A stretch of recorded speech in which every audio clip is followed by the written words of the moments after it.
Whether by choice or necessity, browning is becoming a common way to conserve water on golf courses where players want and are used to green turf. Brown is the new green was the focus of a panel discussion at the 2014 Symposium on Affordable Golf. Some of the topics discussed were how to manage golf courses in today's conditions, how choices made for playability can affect the bottom line, the importance of educating the golfer, and what the future may hold. Here are some of the highlights.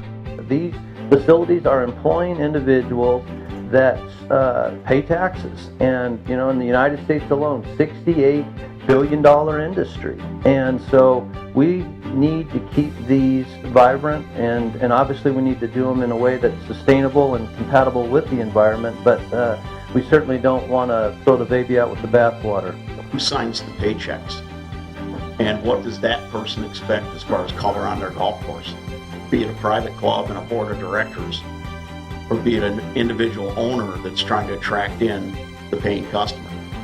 And the superintendent is at the mercy or the will of those particular people. And if those owners want green, it doesn't matter if the superintendent wants to keep it a little bit drier, they're being forced to do it.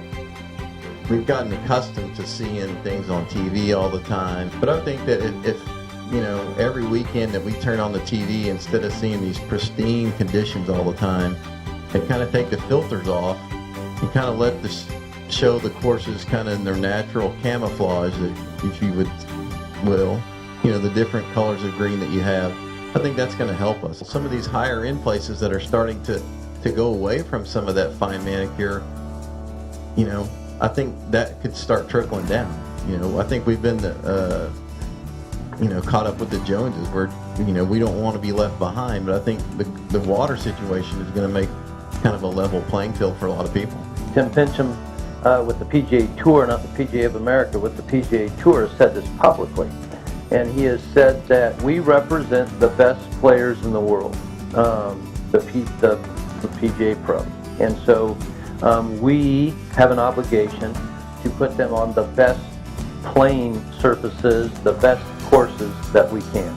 Now, you can take it different ways, but ultimately he was saying that right now we really believe that on that weekend, the general public needs to understand that these guys are playing at a different level and that these courses will be at a different standard than what everyone else is playing on. We're going to be relegated to secondary sources of water, recycled, poor quality groundwater, saline groundwater sources, and that.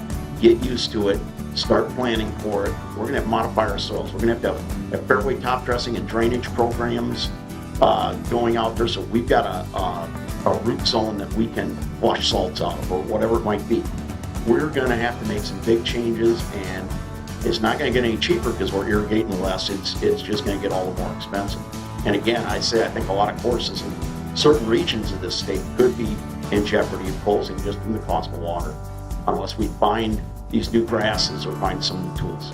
I think it's going to take a couple of generations, even though we don't have time for a couple of generations, before this becomes reality, before we get the acceptance of a little bit of brown or a different shade of green. It's all about expectations and managing those expectations.